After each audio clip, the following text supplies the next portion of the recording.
Nobody would have thought that I would be the one. Rhyner, sports talk. Baseball, baseball, baseball, baseball.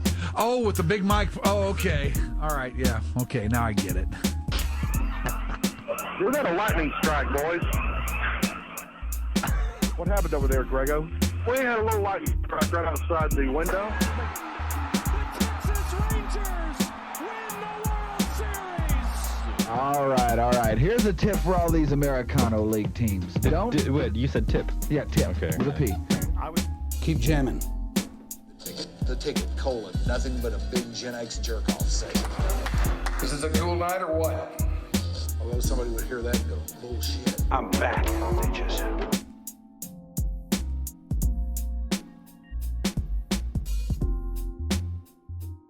Your Dark Companion is on the road today. We are at Trophy Club for the Boys and Girls Club Golf Classic out here today, where many, many notables are going to be playing golf and hitting golf shots, and nothing but golf shots out here today. And there's probably going to be a number of luminaries wandering by. We hope to capture a visit with some of these. And I'd say we're off to a pretty good start today. I'm Mike Rhyner. Shoopy is here. Hi. Ashley is here. We got the whole crew out here today. And look who we run into, Shoopy. Nobody but the former Ranger great Steve Buechele. Yeah. A luminary, right? Yeah. Certainly an luminary. Yes, how you doing, man? Good. How are you doing? I'm doing great. We're right in your comfort zone right here at the golf course. We are. Oh, we are. Yeah. We are. Before we started, we determined that this is the one piece of clothing related to golf that Rhines has. I know. Yes. And I love what he said. He says, I'm not for golf, and golf's not for me. That's perfect. Yeah, I've messed around with it enough to know that. Yeah. I mean, it's not for everybody. Yeah, you got to know the room you're working. That's right. And the room I work does not include golf. It does include wind, though. Mm-hmm. There's a lot of that out here today, We have that. as you will frequently find in the world of golf at all these various places. Springtime in Texas. Springtime in Texas, that's what it's all about. How often do you play? You know, probably not as much as everybody thinks I play. I haven't played for about a month. Actually, I played last week, but once a month or so, maybe twice. Just kind of hit and miss right now. Yeah. Do you play with any of the guys from the club back in the day? You know, I haven't seen. I used to play with Pete O'Brien a little bit on a regular basis. I haven't seen him or talked to him for a while. Every now and then at Ranger Golf Club, you run into a couple guys out there, but for the most part, it's just son-in-laws or my sons and just getting out and playing. Do you play often at the Ranger Golf Club? That's probably where I play the most. Yeah. All right. Are you good? No, I enjoy the heck out of it though. I'm the opposite of you. I love golf. It's for you. Yeah, it is for me. Yeah, golf. You may not be for it, but it's for you. For me, yes. Exactly. Well, what do you think of the club this year? They're in first place. I mean, for me, there's nowhere to go but up. The way things are going for them, they're pitching great. They're having a tough time with the bats right now, but they find themselves in first place. You can't say it's early anymore. It's almost May now or whatever. Yeah, we're a month in. You know, they got to get things going. But I think for the most part, I'm thrilled with the pitching. Offense will come around, I think. I don't think there's any question about that. And they need to stay healthy. My God, it's like almost every week somebody is going down, whether it's for 10 days or a couple days. But if they can stay healthy, I think the bats will come around. Yeah, the pitching has been the thing, though. And the pitching has been just otherworldly good relative to what we have known in the past. I'll bet you look at this and say, man, if some of those really good clubs that you were on would have had that.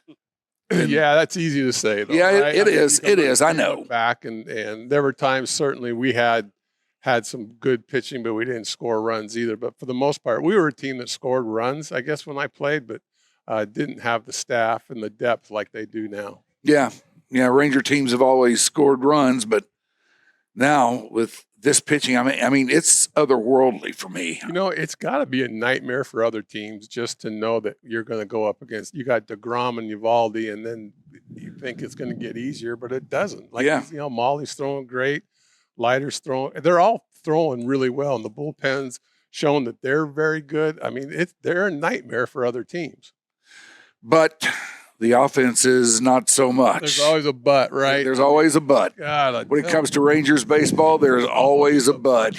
you know, I'll tell you what, and it's kind of astounding to me, to be honest with you. I mean, that's a good offensive lineup, and I think everybody thought going into this season that they were going to be like that 23 team. When the first 2 months of that season, well, they were on some kind of historic pace, right? Going back to the Yankees in 29 or whatever. I mean, they were unbelievable. And I think people and people involved in the organization thought that was the type of offense that they're going to get. Not that they won't get it, but it certainly hadn't shown up yet. Yeah, the crazy thing about it is they had a plan. You know, I mean, all these guys were put in place with an idea. In the offseason, one of the things we heard was we got to get somebody who can hit a fastball. Right. You know, and I always thought that if you were in the major leagues, you could hit a fastball, but just the average spare fastball is not what they're talking about when they say that. They're talking about the really good fastballs that you see. Yeah, I think when I came up, the mantra was you better be able to hit a fastball. You're going to be challenged early, but if as a rookie, they're going to find out if you can hit the fastball. Now, like you said, a starter might go 5 innings, and if that team has the lead, the guys that are coming out of the bullpen, Ryan's, like you said, it's not your everyday fastball. Every one of these guys is throwing 97 to 100. So you better be able to hit velocity, and they struggled with it last year, and you know this year's they're struggling with it again. Yeah, and the confounding thing is they went out and got Jock Peterson and Jake Berger principally. And they said so, principally because they could hit those kinds of fastballs. Right. So they thought. And those guys just have not, it hadn't happened yet. It hadn't happened yet, but I think it will happen. And Jock Peterson went, I don't know what that was, a 1 for 40 or 0 for 40? 0 for 40. Yeah. Something like that. That's incredible if you think about it. And Berger, these guys are veterans, though, and I think if you count on their experience, they'll come out of this. They'll get things going somehow. They have to. I mean, there's no two ways about it. Those two guys are vital to this offense being good. What is your favorite memory from your time with the Rangers? Is there any one thing that jumps out at you and says, man, it just didn't get any better than that? Yeah, you know, I think when I get asked that question, I go back to the Nolan Ryan, the 2 no-hitters. Yeah. I played in his 300th win game up in Milwaukee. I played in his 5,000 strikeout game. I played in no-hitters 6 and 7. Those were special for me, and probably more so because growing up in Southern California, I used to watch Nolan when I was a teenager. And so to play with him and to be part of those games, I think those are some of my best memories as a Ranger. Who's your favorite manager of all the ones you had? Wow, that's a tough. Never been asked that question. Jim Leland might be one of them. When I was with Pittsburgh, it was the only chance in my 11 years that I was in the postseason. Mm-hmm. So Jim Leland, and then my first manager was Bobby Valentine, who, for whatever reason, took to me a little bit and took me under his wing, and really appreciated what he did for me as well. So those two will probably stand out. I always liked Bobby. He was misunderstood, I guess, by some, or I don't know, maybe he didn't treat everybody the way he probably should have, but he was always very, very cool to us or to me anyway, in the media. He was always cool to me, and I liked him quite a bit. Yeah, you know, and he was young, right? When Yeah, he was. Job at 30-something. We might have even had a couple players that were older with him. So I don't, back in the mid-'80s, that didn't sit real well, I don't think, with some of the veteran players to have such a young manager with a strong personality. Yeah. He had a big ego. There's no, two ways about that. And he was loud, vocal. So I could totally see how he would have rubbed some people the wrong way. But Bobby at that time, along with Tom Grieve, They were way ahead of their time, to be honest with you. They weren't afraid to do things differently, and I thought Bobby was a very good manager, one of the most knowledgeable baseball men that I've ever known. When you think of your favorite teammates, maybe not because of their game, but just because of the kind of personality they had and the way you got on with them, who comes to mind there? With the Rangers, for sure, Pete O'Brien was the infielder, great first baseman. He took me under his wing. Charlie Huff was another one on that team with Nolan. Larry Parrish would be considered one of them. Gino Petralli, a lot of them with the Rangers who are still friends and talk about it. When I went to the Pirates, one of my favorite teammates was Barry Bonds because he was hitting in front of me. So it was kind of easy RBIs, when they pitch around him to get to me. I could hit a ground ball and I'd have myself an RBI.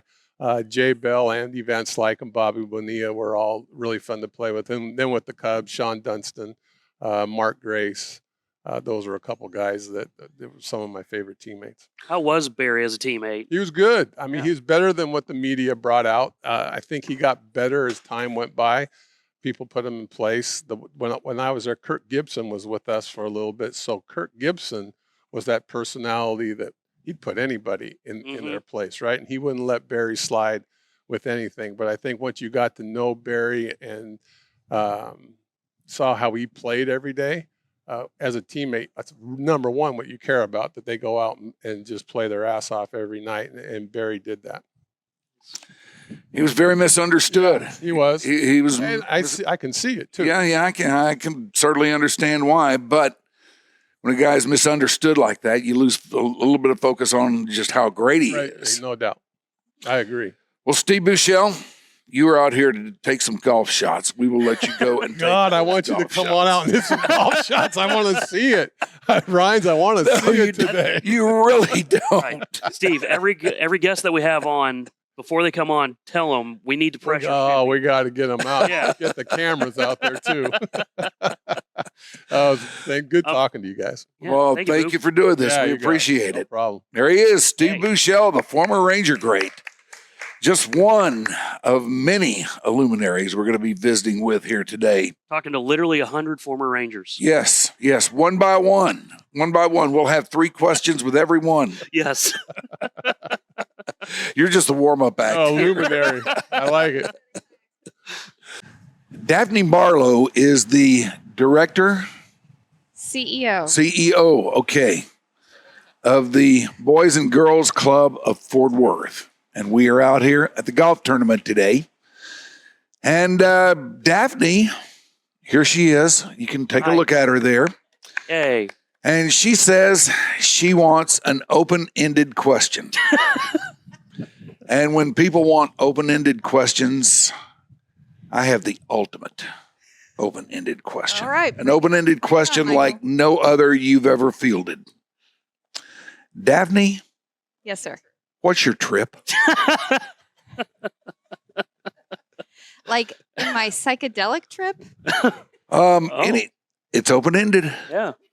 You told us open-ended, so you're getting it. All right. Well, we're going to skip the psychedelic trip.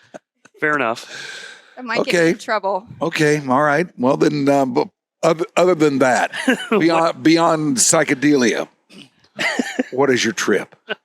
Well, I am on a journey. Let's go with that. Okay. Let's That's a good start. I am on a journey to make sure that kids who need us the very most have everything they need to succeed in life and be ready for their futures at Boys and Girls Club. And I have the best job there is. So I have the opportunity to work at Boys and Girls Clubs of Greater Tarrant County. And I've been there 19 years as the CEO, but 25 years since I started as a volunteer. And my first paid job was answering the phone. So this is back when you actually ring, answered the phone. Right. So I'm kind of giving away my age a little bit there. But I never thought in a million years I would get to do this job. I actually thought I was going to go to Africa and fight like Ebola or something crazy like that. I have a degree in microbiology and public health. But I absolutely fell in love with our mission. And what is that mission? The mission is to help young people really have the courage to pursue their dreams. It's really that simple, but it's more complicated than that. All right, let's get into what makes that complicated. What are the complications you run into with, or that they run into with this? Sure. So I think all of us can understand that when you're a kid, there are things that challenge success, but you don't always know what that challenge is when you're a kid because your life is what it looks like, right? You don't know what a challenge is. You don't know if you're struggling with poverty, or you don't know that you're struggling with a family that might have challenges, because it's your family, it's your life. But we know that kids are challenged with a lot of things today. Maybe they don't have all the resources that they need. That could be a financial challenge. That could also mean that maybe as a child, you don't have all the support you need in school. And maybe it's hard for you to do things like really understand how to read well. Maybe you have other challenges. I think a lot of kids today struggle with knowing how to manage their emotions well. And if you have a hard time figuring out how to, deal with anxiety or stress, then it makes all the other things like learning become a lot more difficult. And sometimes you may have a lot of resources in the classroom, or you may not. And you may have a lot of resources at home, or you may not. And that's where Boys and Girls Club can come into the picture and help you out a lot. How does a kid go from wherever he is to getting into the Boys and Girls Club? Or how do you find it? Yeah, how do you find it? Sure. So we have 25 service locations between Tarrant and Denton counties, and there's also Boys and Girls Club in Collin County and Dallas County as well. And primarily, you find us after school and in the summertime. So in our Boys and Girls Club, we actually have buses that pick up after school and take you directly to one of our Boys and Girls Club locations. And so we do that. We have 56 vehicles, buses that take kids to our clubs every day. Our Boys and Girls Club is really unique. We're actually leading the country in a really innovative model, and that is called the mobile clubhouse. And we have one here on the golf course today. You can see it over there. Yeah. It's a fifth wheel. It's super cool. We have a fleet of these actually, and we have transit vehicles that are a part of our mobile clubhouse too. We served 35,000 kids just in the mobile clubhouse last year, and we are taking the Boys and Girls Club to kids. That means you don't even have to come to us. We'll come to you. Yeah. So kids, we know, aren't always within the reach of one of our Boys and Girls Clubs, one of our branches. And we learned, during the pandemic that only, the need far outstrips our ability for kids to find us at one of our locations. And so we figured out how to take the club, put it on wheels, and take it to kids. And we've really done a good job of figuring out how to do this in a high quality way. And so you'll get a chance to go over there, Michael, and check it out. Mike, I hope you get to do it too. Me too. It's super cool. So we take things like STEM activities, technology. We use a lot of iPads. You can make a robot on it. You can move the robot around. You can make music. We have these really amazing ways that you can actually digitally make music, because that's the way the kids do it nowadays. You can do all kinds of art activities. You can read. You can do athletics. There's all kinds of things that we take from a Boys and Girls Club, basically shrink it down, pack it up, and take it with us on the road. And then we can go places where kids are that can't reach us. It makes us really flexible. And then we go to apartment communities, we go to schools, we go to other nonprofits, and we partner where kids are. We go on a schedule, and then that allows us to get a rhythm. Yeah. And so kids can see us. We may not see kids on the same frequency that kids that are coming every day to one of our club locations on a bus, but we are there in a community where a kid may never get to see a Boys and Girls Club at all. So think maybe like a mobile home community. Yeah. Or an apartment community that really has a lot of challenges and where kids aren't seeing a lot of alternatives. And then the thing that makes it come to life are our staff. We have the most amazing staff. These are high quality, highly trained staff that know how to work with kids. They know how to work with teens. They know how to bring an activity to life because they know how to connect with young people. And that's the trick, really being able to bring out the best in kids. What's the age range generally? So generally it's 6 to 18. what you do with a 6-year-old is very different than what you do with a 12-year-old, which is really different than what you do with a 15-year-old. And so we have curriculum. We have, and really what that means is that we have different programs, activities that we're going to do that are really focused on a particular thing, particular topic, and we're going to do different things as we work on a robot. And what you do to start is different than what you're doing about the concept, and then you're getting all the way to making it move. Yeah. So you help a child think about what do you want to do? What's your robot going to look like? What's the robot going to do? All the way to getting it to move, and that the excitement that you're building along the way for a child. And so you're teaching and helping a child. I said earlier, you're helping a child learn how to dream. That's a small way you're teaching a child how to take an idea and bring it to life and have that sense of accomplishment. That's a small thing, but that small thing builds on another small thing, which ends up building something really big. And at Boys and Girls Club, that's what we're doing. Kids in our programs are 2 times more likely to go to college on time after they graduate high school. And over the course of 6 years, are graduating with a 4-year degree at a rate that far surpasses their peers. We know what we do works. And I wouldn't be here 19 years later as the CEO if I didn't believe in it, if I didn't see it working. We're about to celebrate 100 years, which I would love to tell you about. We've withstood. Well, tell us. Yeah. So we started in 1926. We were the boys' club at that time. We got really smart and added girls. And about 1990 we did that. It's been an incredible history for us. I'm really proud of it. So next year in 2026, we'll celebrate 100 years. We're the oldest Boys and Girls Club in Texas. Also the largest. We served 76,000 kids last year in Tarrant and Denton counties. That's a lot. It's a lot of kids. That is a lot. Yeah. Really good. Yeah. Sometimes that keeps me up at night. It's a lot of young people. It's good work you're doing, lady. Thank it is you. Good work. I said it was the best job. Yep. It is.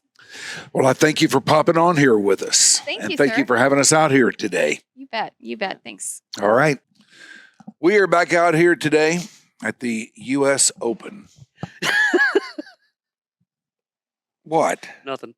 We're a What? little far from that, aren't we? What? Depends on what we're open for. Ooh, that's a good one. Business. Your facial hair is open for business, that's for sure. You're full of funny business. This is the former Ranger great Kevin Minch, one of our favorite guys we've had on here. Are you playing today, or are you just goofing off, or what are you doing? What's Probably your a trip? combination of both of that. I have not been told exactly what I'm doing, so I'm just going to ride around and see if we can not break any windows. So they told you to just come out here and hang out and see if see what happens. Basically, all right. Basically, that's Yeah, it all looks is. like you got your own cart. Yeah, which is a Pretty good good. thing. Yeah, Yeah. And I'll drive that around in circles and see what we can do. It'd be some easier if I donuts? just stay. Yeah, Just do some donuts and see. Like I said, it should be nice and windy, which is good. Yeah. That's what I'm saying. It's giving your I know. facial hair a little bit of It's frizzy. a little body. Yes, thank you. Volume. The wind seems to have died down all of a sudden, though. Because we were talking about it. Yeah, it probably knows we were talking about it. It'll pick up and the hurricane winds will come in again. Yeah, it will. It will. In fact, they're starting already. Uh-oh. Just as I say that. See what happens? Yep. Are you going to get out and play today, Mike? We're trying to bully him into taking some shots. No, I'm not. You need to do some golf shots. I can't do golf He's got a shots. Either way. Yes. Do some I shots don't. and then do some golf shots. I don't have the mental focus. I don't have the mental acuity for this game. I've tried it, and I don't like it, and it does not like me. We just don't have a fit here, Kevin. What did Kevin Costner say in Tin Cup? I don't know. That sex and golf are the two things you don't have to be good at to enjoy. That was his comment in Tin Cup. I like it. Yeah, and I never have figured out how to enjoy either one of them.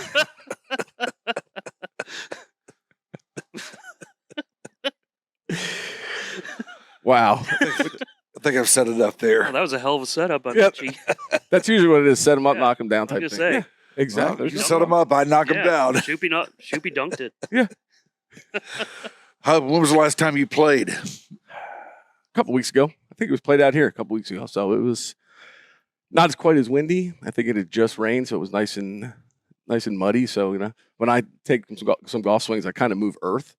So when I go home, I move a beaver pelt, which is good. I can just pick it up and put it up here. In Texas, you take a divot and it's shrapnel. So good luck putting it back together. So on that day, it wasn't that bad. Out here, played on the Whitworth, which was one of the 2 courses out here at Trophy Club. So it was a really nice. They hadn't rolled the greens yet. They're still this morning. I hadn't done it, but the humidity you can tell just on the with everything. So it'll be interesting to see with how windy it gets. I mean, it's definitely golf is not a fun sport, especially if you can't hit it straight and it's really windy. Oh, it's got to be brutal. Yeah. So usually just keep it on the ground. There you go. Yeah, just like the old baseball swings. Did you hear all the golf vernacular he dropped into that? That was quite a bit. I was impressed. Talking about rolling the greens, stuff like that. Wow. Yeah. I did go to college for 3 years. Yeah, but you know the game of golf too. Contrary to popular belief, Mike, I do listen pretty well. I do have selective hearing as well, but I'm a good listener. Yeah, I do too.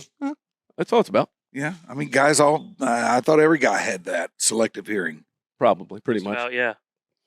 In fact, I thought if you were a guy, you had to have that to get along in this world. Yeah. That's what I've always thought anyway. That's why golf's good, though. You can come out here and just turn it all off. Is that what you do? You get out there and you get so wrapped up in golf shots that you just turn it off? Yeah, you're just out here just trying to figure it out. There's nothing, there are a lot of choice words that can be said on a golf course, kind of like a baseball field and everything else, but it's your fault. It's nobody else's fault, right? You're no one's pitching it to you. Yeah, exactly. It's a stationary object. It shouldn't be that hard to hit it. What are you best with? The irons, the driver, the putter? Probably the irons. Still haven't figured out the driver. I have one speed, Mike. I go as hard as I can, so I just try and hit it as far as I can, and hopefully it goes straight. Especially in these scrambles and stuff, if you guys want to play it that way, I'm going to play it over and just see what happens. You kind of Happy Gilmore it. Yeah, I've done that too. I've done that for sure. It really just depends on the wind. I mean, if we're playing downwind right now, just let it eat. And other times, if 100-yard shot and you're into the wind, you might need a driver just because it's so windy. And I hit it really high. So yeah, self-taught for the most part. And I said I've learned to figure it out and try not to lose too many golf. I think it's always a good day when you can find more than you lose. How are you with the putter? Pretty good with all that. I think it's just, but that's something that changes. It varies from course to course and green to green just because of how, if you have cement hands, I actually have pretty soft hands. I have dishpan hands now, no more working hands. So, a little bit softer on the putts and everything else. So you should come out and try it and see what you can do. Yeah. Come on, Shoopy. I have, and I know what I could do. No, but maybe you've gotten better in the 20 years since you last swung. No, I can tell you I haven't. I think we should set a putting green up at the house. Yes. We should set one up at the house. Yes, in the backyard. Yeah. We'll just turf your yard, put a couple tee or holes back there, and we'll just putt around. Work on your short game. Yeah. All right, I'd be down with that. There we go. I think I can get anybody listening that does turf and wants to like to do Mike's yard, we could a little promotion. We get out there and hey, come putt Mike's house. I think I could get a short game working. Yeah, but we just progress from there. I'm sure the driver would kill me. Minchie could show you. You good with the driver? Sometimes. Varies. Did you watch the game yesterday? Which one? There was about 100 on TV. The Rangers game. No, but I did see the... Did you see that inglorious ending? Mm-hmm. Wow. Yeah. Yeah. Have you ever been part of an ending like that? Yeah, when I was 7. I've coached it when I was 7, watching it just... Wow. I mean, that was pretty tough. Yeah. It was the stuff of 7-year-olds. And especially the throw at third. You're just like, okay, surely it'll all just stop right here. We can kind of reset. Nope. Sails that one. The worst. Well, I mean, one thing that baseball people always tell you is every time you can make a first baseman make a throw, that's a good thing. Because first baseman can't throw. And that played itself out right before our very eyes. The rule of thumb is when you're on offense, you want the more people to touch the ball, the better. Defense, the less people. So when the worst feeling for all that was the base runner at that point, because you're just, you're like, oh gosh, okay, now I got to go second. And they're calling you. You're like, please just tell me to stop, right? And then you slide, and then you run to third. You're like, slide, and you get to third, and you slide. And oh no, get up and keep going. And that's when I'm sure that slid in home. He just let it. You go, oh, Yeah. did they really just make me run this far? I mean, because whoever it was not it's not built for speed. Yeah, was right? it Helio Ramirez? Something, yeah. So I mean, you get to that point, please just stop right now. Yeah. Just stop me. And they're not. That's the worst. That's the worst feeling. You just. Or it would have been even worse if it would have been a bang play at home where they just you're just because Yeah, you just he at least knew that he you get 10 feet from home and you just get jelly legged and you've seen those guys and they just crawl the rest of the way. That would have been a bummer to go through all that and then get thrown out at the plate. Oh yeah, so that was, but no, we've seen some pretty interesting things happen with baseball games where it was on today. They call it the Little League home run today. Oh yeah, which is what it was. Yep, we follow the Rangers, and if you follow the Rangers, you're going to see some interesting shit happen out there. That's just the way it's been over all these years. No matter who's here, no matter who the manager is, no matter anything. If it's Ranger baseball, it's going to be weird. Which really, when I think of it, describes me in general. Very much so. If it's me, you know it's going to be weird. And that's why we love it. In the words of the great Josh Hamilton. I think what was when I looked at the end of the play, I looked on the field and the infield. I think there were 8 guys on the infield at some point. The center fielder was probably the only one that wasn't involved. He was probably just standing out insane. there. Yeah, because it went from home to right field bullpen to basically the left field bullpen. And did the throw even make it home? I don't even know. I think it did make it home. It just was late. It was just way late. Yeah. It's one of the, okay, because I guess whoever was catching they threw it and probably didn't make an attempt to even catch. There's no point. Trying to think through it now. I think he did get the ball eventually, but it was too late to do anything with it. It was not a close play. Yeah, just kind of a screw it. I've got it, but whatever. Not ideal, Minchie. No, not ideal. Fundamentals of baseball are gone. Yeah. Yep, not ideal at all. They need you to coach them. There were 2 backups at third on the play too, wasn't there? The left fielder and the pitcher were over there. And I think that's where it first started. Is there wasn't any backup in on right field. Right, yeah. Yep. Third, the right fielder did not break at all, and if I remember, was it maybe Dustin Harris playing center field at that point? I don't know, but whoever the right fielder came from, it took a long time. Yeah. And then whoever was playing first picked it up, and at that point, you just got to get it in. You're not trying to just hold it. Yeah, just hold it. Yeah. Run it back in. Yeah. Instead, don't make a play. Maybe they had a date. I don't know. Maybe they did. It was an afternoon game, so. Yesterday would have been a getaway day, so screw it. Just end this thing. It was rather inglorious, though, that's for sure. Oh, yeah, absolutely. Absolutely. So we'll see. They come home. They play tonight? They do. Okay, so I know they're taking apart the field. We had basketball at Globe Life this past weekend. I know. I worked most of that stuff. Did you? Yeah. I was there on Friday. Oh, Daughter nice. played on Friday. So I was up in the control room. I didn't really do anything, but I was there. They had basketball out there? Yep. 16 games going at one point. At one time. They had 16 courts set up on Globe Life Field. It was crazy. Who put this on? It was Heart of Texas. Yeah. Heart of Texas basketball put it on. It was and they played actually at 4 different venues. They played there, and then they played at all three of the Mansfield high schools. Yeah. So they were all over the place. So everybody got a chance to play there. And only 2 of the courts were hardwood, which were the 2 by the bullpen and right. Okay, yeah. That's where, because my daughter played right next to it, because it was with a flat ball and a flat floor. It wasn't conducive to basketball for sure. So they had the floor down, and I talked to DK, and he said it took them about 2 days to set it up. And so I guess whenever the last game yesterday were it ended about 3:30 yesterday. Taking apart. So they were probably working through the night to get it off if they're playing tonight. So they saw the floors covered in, they had those, whatever the plastic is for the concerts and stuff. Yeah, and the covers and all that. And it was insane. Yeah. But I didn't know you were there. Yep. I would have texted you if I knew. I couldn't see you I've up got there. your He couldn't see over the counter. Hey, you're not wrong, but it still hurts, Minchie. That's right. I couldn't see that high up, Groove. You ever been to a concert out there? It's pretty awesome. I've not been to one yet. Yeah. It sounds pretty good You've out been there. to one? Yeah. Does it really? Mm-hmm. Who'd you see? Chili Peppers. They played there? Yeah. Wow. Yeah, they normally play at the AAC, but now that they got Globe Life Field, they got double capacity.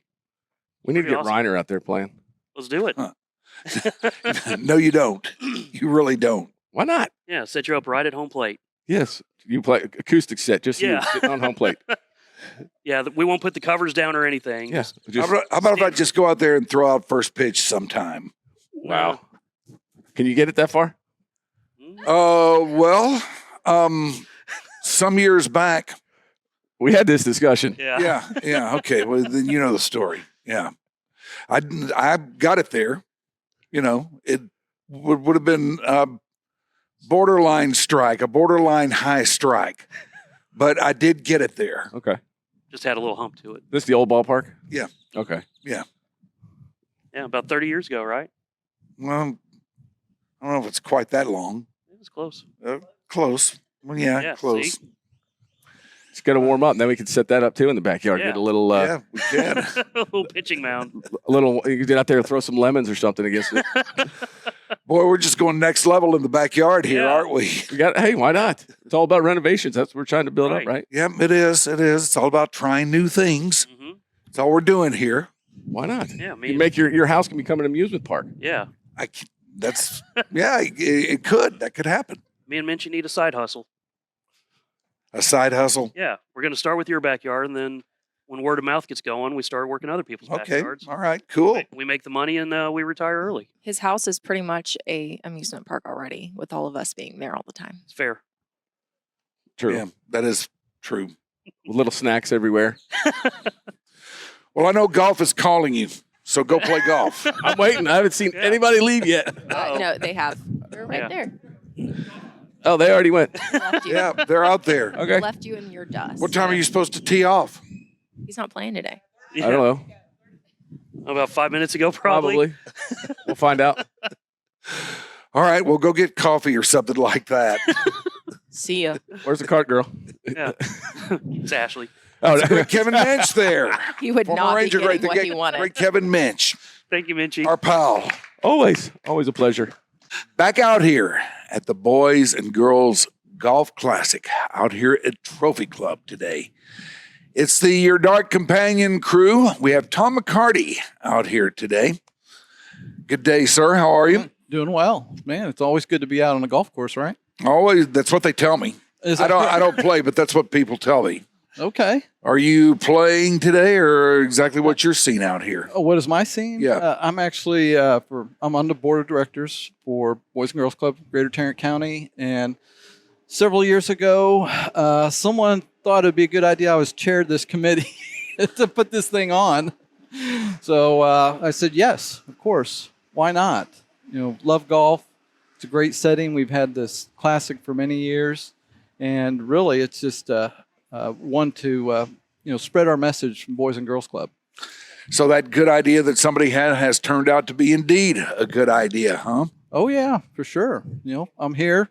I'll be coming back, hopefully. Is that right? Well, she's not even paying attention to me, but No, that's she's not okay. paying attention to you. No, but that's okay.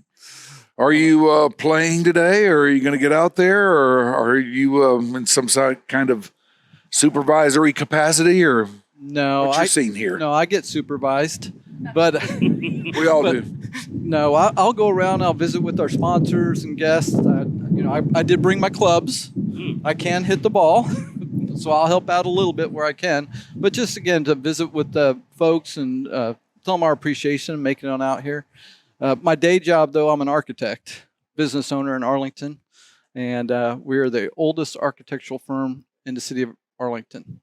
60 years. 60 years. Yes. Wow. 60 years. One place, one city. That's pretty good. I make this joke every now and then when I'm speaking to larger groups. I say, okay, I'm sure many of you have been into a building of one or two that we've been. Hopefully not the jail, but right.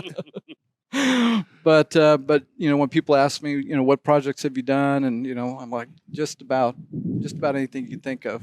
How'd you get involved in this? Boys and Girls Club?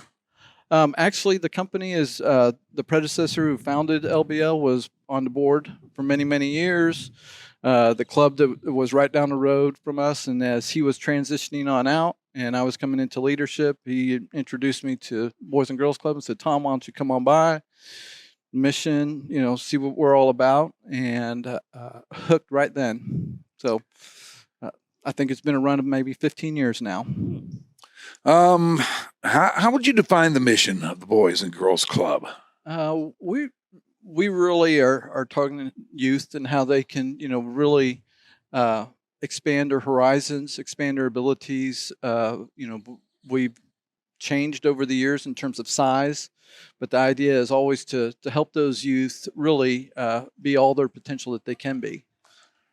When somebody wants to get involved with a Boys and Girls Club, or somebody knows a kid that needs to get involved with it, how does that work? What's the mechanism? Who calls who first? Well, we have a lot of outreach programs like today, and so we've got a lot of sponsors, a lot of leaderships of different organizations, so they're always hearing about maybe somebody within their companies that may need some assistance. But just knowing, we're tied nationally to, MLB. It was great having, we got some Texas Rangers folks out here and everything. Mm-hmm. And really that message. But we have, I think, 9 clubs within the whole Tarrant County area.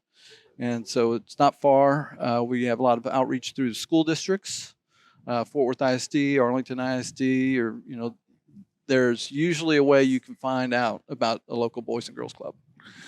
Very satisfying work you must do. It must be for you. Oh yeah, when you see these young people as they're developing, and that they're a club kid. I mean, hey, we've got some graduates around here like Mr. Mark Caffey. Mm-hmm. Yes, we know him. We know him. Yes, someone that that speaks also highly of the club, and just as they need some mentorship as they grow and everything, and then they come back and keep helping the mission grow.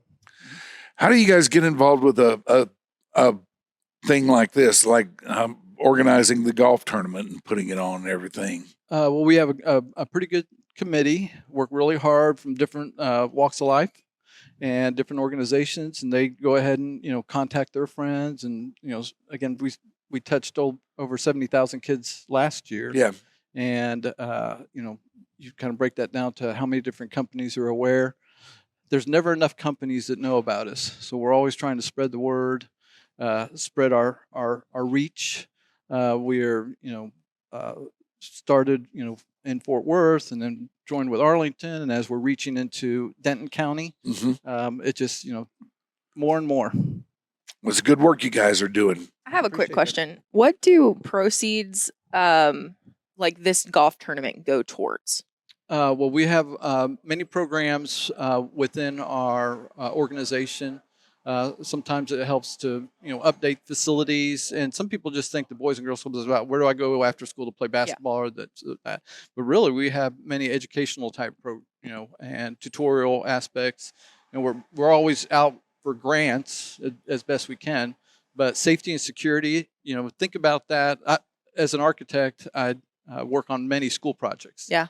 And the momentum for making a safe place for kids to be during the day, and then now after school. So we want to make our facilities just as safe as everybody's home. So funds that are gained today go to help those initiatives that we have. We have a lot of facilities, and we have buses, we have things, and we need to make sure that when we have these kids and young people at our places, they are. The parents feel like, man, it's just like being at home. Good work you guys are doing. Thanks for dropping by, Mark. Tom, we appreciate it. Okay, I'm now matched with Mark. I appreciate it very much. All right, well, thank you very much. All right. Thank you. We're out here in Trophy Club. It is the Boys and Girls Club Charity Golf Tournament going on out here today. And we're having a great time. We've had a lot of fabulous guests on so far. But it takes somebody to string all that together. It takes somebody to roust these people and talk them into doing this, to go up to them, say, hey, come with me. I've got something I think you might like doing. And then the next thing they know, they're sitting in this chair right here. They're talking to us, and they're probably thinking, now, exactly how did I get here? Well, you got here because of this man. This guy is Mark Caffey. He is a guy I've known for some years now. We go back, don't we? Yes, we do. Yes, we do. And he is the guy, the handler, if you will, the guy that makes stuff like this happen, the facilitator. the guy who brings them over here and puts us all together and then has a seat and watches where it goes. That's about the size of it, right? I think that's a great description. That felt I really do. surprisingly accurate. I feel kind of like we should have said he like bribes people with lollipops or something. No, I just give up my 10%. That's pretty much very simple. No, you don't. Yeah, I do. Yeah, I do. I really do. He just But then I takes don't over pay him Mickey anything. Mouse. So My man. take him to lunch. There you go. Now, I know I minimized and marginalized everything you are and everything you do. So why don't you expand a little further on just how it is you do this thing you do? Because I've seen you do it in numerous situations over the years at many different venues and many different events. Well, I think it's because I've had such great relationships with athletes, especially the older guys like Kevin mentioned, Jose Guzman and Steve Buechele and those guys. We have a firm called Franchise Sports and Marketing that I'm involved with. Tom Fireover used to be with the Rangers and the Stars. Oh, yeah. And Spencer Bass. And Spencer handles all the what I would call extreme athletes. So the skateboarders and the drone flyers and all those guys. And then Tom and I work with a lot of the older athletes. And you'd be surprised, I think, that, you know, they're just waiting for a phone call to go do something. You know, I mean, think about it. They've had this great career as an athlete. All right. And here they are. And some of them have jobs, but a lot of them don't. And so branding and keeping them in front of people and giving them the opportunity to express themselves. And, you know, you guys, you had Kevin on today, you know, you had Steve Buechele. Those were, they were great athletes. And it's surprising. It's just more programming and trying to get their schedule with your schedule. I think that's what it is. And when, you know, obviously I've been a huge fan of Mike Rhyner for as long as I can remember. He's quite a bit older than me, of course. Of course. Yeah. But, you know, when I had the chance to talk to Becca and I knew Ashley and just works out great. And I love having these. Jose had a great time last week.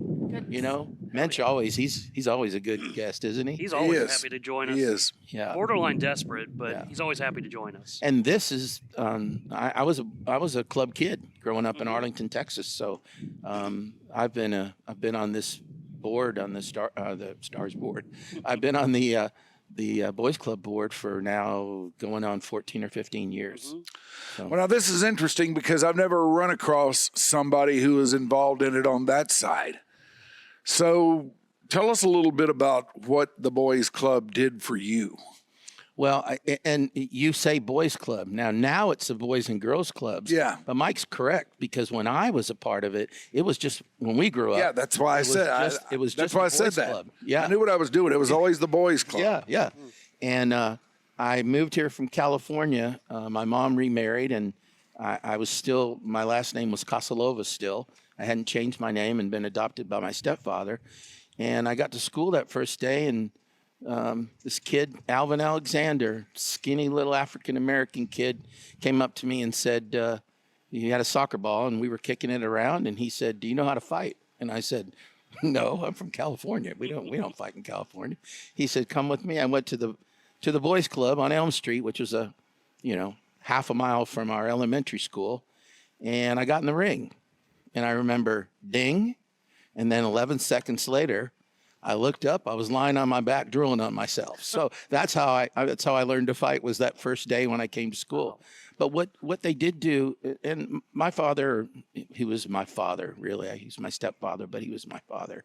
He worked for Braniff. He worked the night shift. So he was always gone at night.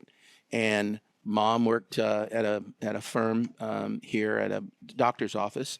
And so we had a lot of free time. And unfortunately, kids with free time. Little unsupervised free time? Thank you, Mike. That's exactly what it was. And I got in a little trouble. And so the Boys Club was, it was more than a home. And what they do now for these kids, we have over 70,000 kids, part of our organization. And, most of these kids, they don't have the supervision. And they need that. And after school, they need a place to go, and they need a meal, and they need the supervision that they don't always get. Yeah.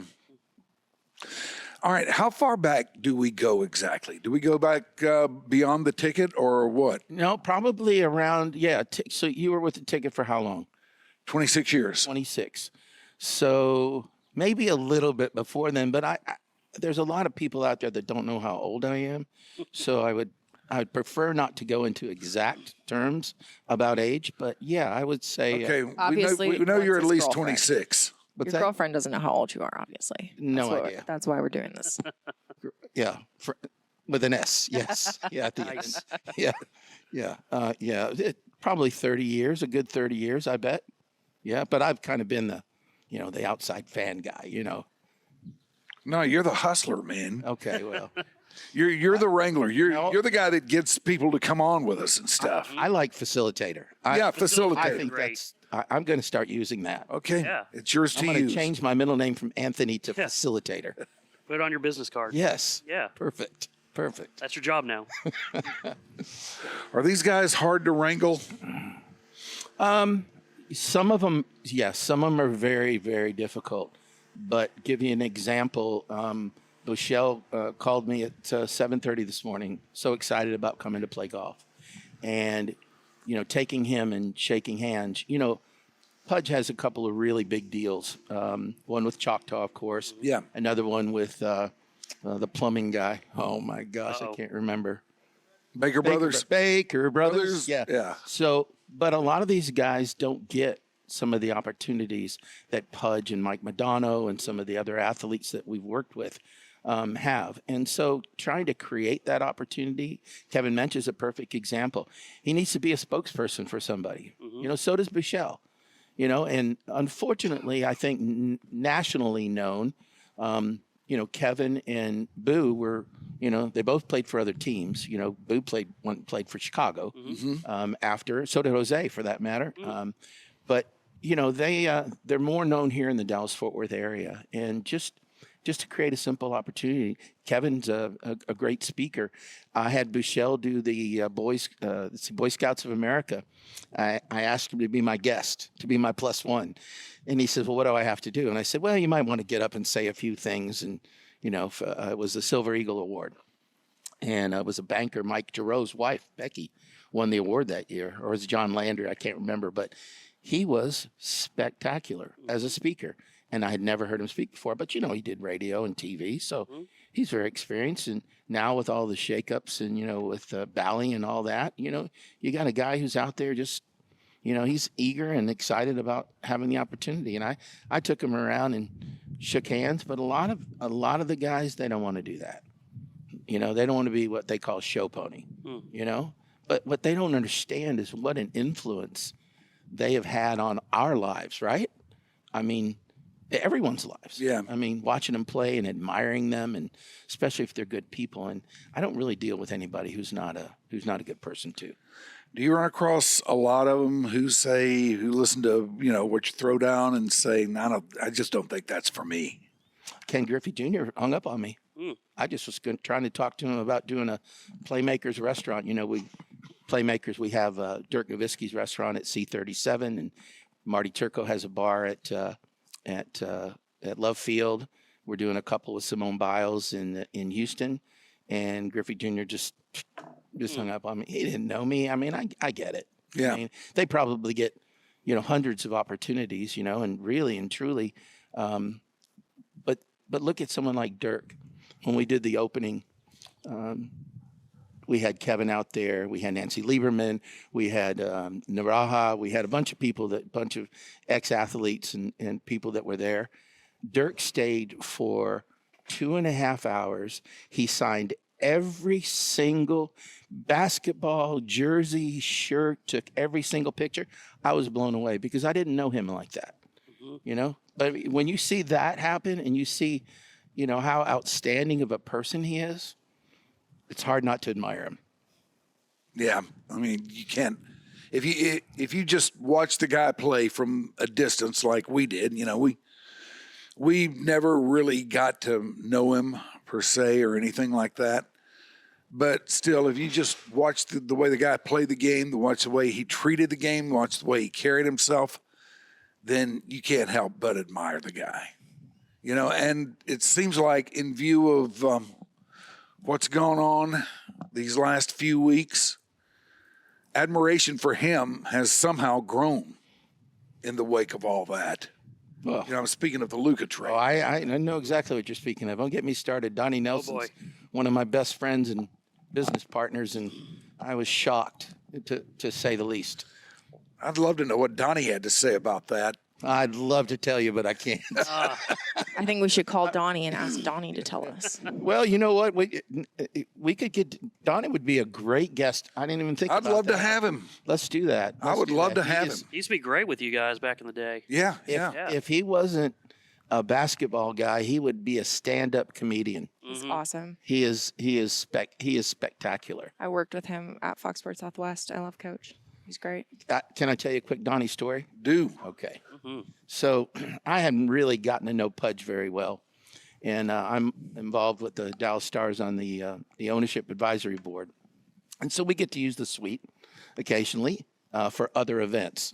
And so Donnie invited me to go to the Maverick game. I thought, this is fantastic. He says, Pudge is going to be here, and his wife and his 2 daughters. Why don't you come and hang out with us? I said, great. We were working on Pudge's beer, 13 Gold. And I said, yeah, this would be fantastic. I would love doing that.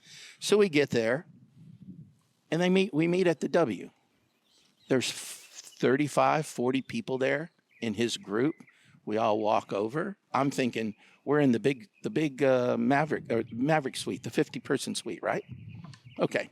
So we walk over there, and we're in the Star suite, which is really a 24-person suite. And we got 40 people. And then the Johnsons are there, who are one of our board members. And I am so nervous because I know Mr. Lights is going to find out, and he's going to think it's me bringing all these people. Sure enough, Donnie picked up on it. He took the families down to the locker room, showed them around. Everything was fine. The next time he invited me, I made it very clear I'm not going to do that again. So he brings me up, and we're in the big suite, the 50-person suite. We get there, and it's packed. And there are grandfathers, grandkids, parents. I mean, it looked like a family, really, is what it was. But I had no idea who they were. And he wanted me to go meet Del Harris. I walked over to another suite, and I told Big Ricky, who was with me, get some food and drinks. There's nothing here. There's not even water. Because this is Donnie. Yeah. He's a big picture guy. He doesn't see the trees. They're not in the way at all. So I leave, I come back, and there's kind of empty plates. It's halftime now. There's empty plates everywhere, and you could tell that at least we got food and what have you. And I'm thinking, who are these people, right? And I look down on the court.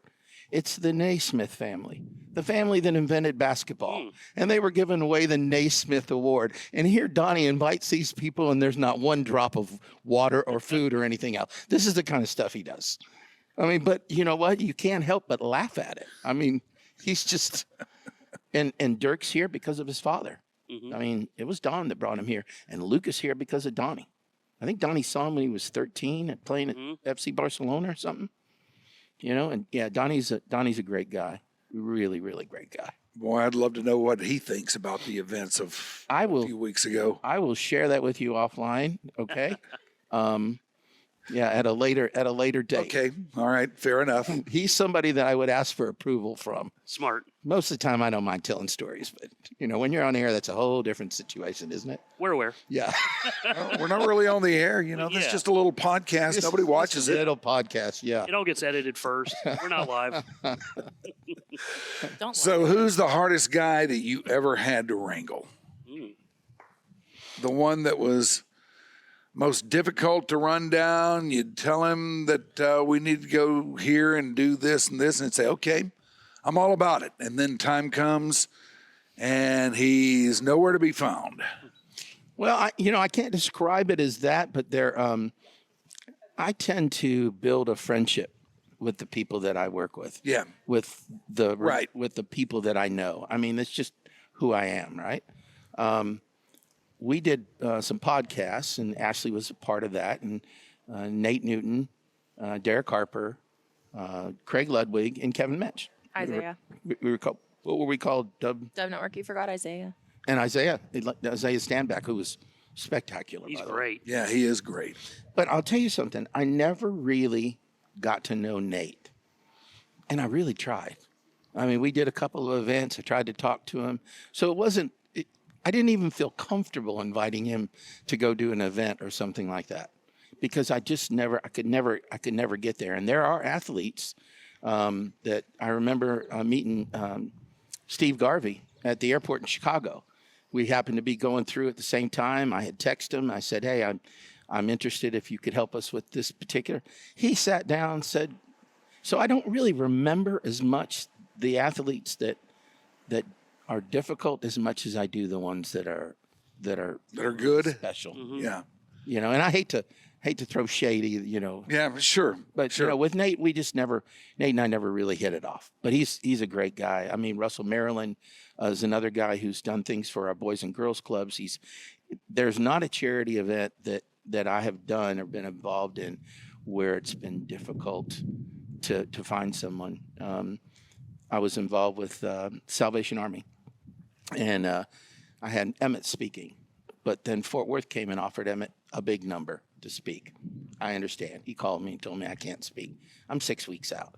So I call Anita at Roger Staubach's office, and I say, I really need some help here. Well, it's for Jerry and the family, right? So Roger's going to say yes, okay? And then Emmett spoke the next year. So it's not sometimes that they don't want to do it or they just don't care. Yeah. Scheduling is a big issue for a lot of these guys that are really busy. Kevin Mensch, for example, I don't know if you know, but I mean, he's got 3 kids and they're all multi-sports kids. I can't imagine. How do you have a real job when you're taking your kids to school and then you're picking them up and you're bringing them at lunch, and one's got basketball, the other one's got track, the other one's got baseball. I wasn't that kind of a dad. Mom was a helicopter mom, and I was kind of a show up when I needed to show up. A dinner dad? Not even dinner, unfortunately. That was when I was in the energy business, and it was the Barnett Shale. So there were dinners every night, and I never made a 6 o'clock dinner. I tried. Wow. I really tried. But then again, that's why we're not married. One of the reasons, many reasons. Fair enough. So who was somebody that just absolutely blew you away, that you were going to be handling or working with, that you just said, man, I can't believe this. I can't believe that I'm working with this guy or this woman or whoever it might have been? I mean, I'd have to say Roger Staubach. Oh, my gosh. I mean, there's just not a person, you know, and think about it. Our era, anyways, Roger was the man. Oh, yeah. Okay? Believe me, it is a big point with me that he actually knows my name. Yeah. You know, I think that's really cool. But he spoke, the first thing he spoke at that he helped me with was Boys and Girls Club Youth of the Year and in Arlington. This is back before the big merger with Arlington and Fort Worth, which was It was a whole thing. That was a whole thing. There's no question about that. It was a whole thing. But he came and spoke. Nolan had done the year before, and Nolan had done they had a jersey, and it said Caffey on the back, #1. You know how they do that, the Rangers do that. Mm-hmm. But he signed my jersey. He signed the back of my jersey, Nolan did. So I was very disappointed. So I got a 34, and I signed the back of the jersey and presented it to Nolan at that event. And the next year, I was trying to figure out who's going to do it. So I fortunately had a friend who was friends with Roger, and I called the office, and you only speak to Anita, you know. And Anita said, oh, he'd love to do it. Well, he came, and I brought my daughter. He befriended my daughter and invited her to go over to their house to be with his granddaughter, and I don't know. That just surprises me. Do you really know how famous you are, how important you are, that you would have such gratitude and grace to give to everyone else? So I'd have to say he's probably the biggest surprise, because, you know, and he's still got an arm like nobody's business. Mm-hmm. You know? Yeah. I'm not surprised by that. You know, having been around him to the degree that I had, where every now and then his son would wrangle him and bring him up to the radio station. Yeah. And we would sit there, and he would hang for as long as we wanted him to, you know? I mean, we were sitting over there thinking, oh man, we're taking up all this guy's time, all of his time. But he didn't mind. He was into it. He would hang as long as we wanted him to. He would talk about anything that we wanted to talk about. He was great. Just a great guy all the way around. I went to a Cowboy game, and Susan Skaggs, who does works for the Cowboys, and she's involved with government affairs, and they have a suite, and they invite local celebrities and different people. And I'm fortunate to be friends with her and serve on a couple of boards. And she invited me to a game, and I'm walking down, and I see Roger and Marianne, his wife, and he has his hat down like this right here. And he walks right by me, kind of like this, and I said, "Excuse me, you're acting like I owe you money." Oh, and he stopped, took pictures with the people I was with. I mean, he was in a rush to get somewhere. But it didn't matter. Yeah. He took the time. And he didn't want to be stopped. He was on his way. He was going to some pretty good lengths to not be stopped. That's exactly what it was. Yeah. So, someone like him always never ceases to amaze me. Yeah, that they give so much and give so much to the community. The Super Bowl committee that he was on, and I was fortunate to get asked to the next Super Bowl, which we never had, of course. That was Troy's group. Roger's group was the 2011, but the next group, of course, and I've been very, very lucky that I've been involved in a couple of charities that the Jones family's been involved in Charlotte especially. But people don't understand what these people do. I mean, you want to gripe about this and gripe about this, the Cowboys this, the Cowboys that. Man, what they do for our community is just. It's amazing. It's absolutely amazing. Yeah. You think we'll ever get another Super Bowl? Oh, I knew that was probably coming if I mentioned Cowboys. Hey, we had a heck of a draft, and I want to tell you something. No. Do you think a Super Bowl will be played here? Oh, good. Because you know what happened last time. Yeah, it was a mess. It was an absolute mess. And fortunately for me, I had a Super Bowl party over in Fort Worth at a little shop, and we just stayed out of the limelight. And I can't understand why we wouldn't. I mean, we have an amazing facility. We have an amazing town. And again, it would be hard for me to think that they wouldn't be able to have another Super Bowl here. But now look at SoFi and some of those other stadiums. Those things are just, are amazing too. So yeah, there's a lot of competition. Yeah. That, since then that wasn't around back then. Well, our Dallas-Fort Worth, okay? I mean, where can you go in the United States and you have two really big towns and then another town and then all these, Grand Prairie and all the surrounding towns. Where can you go to have the kind of entertainment that you can have in this area, in DFW, now Frisco, now Plano? It's just amazing. It's just absolutely amazing. So how could you not have a Super Bowl here? Yeah. I mean, it was such a fluke what happened at that last one that you would think that the people who make those calls would see that and eventually one would come around here. But who knows when? I don't got the answer to that. Nobody does yet. Thanks for coming by, man. We appreciate it. My pleasure. All right, the great Mark Caffey. Yeah.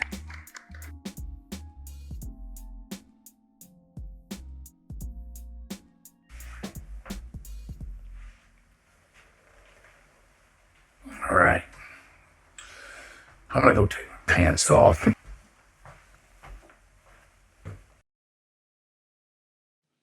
Your Dark Companion is a Stolen Water Media presentation.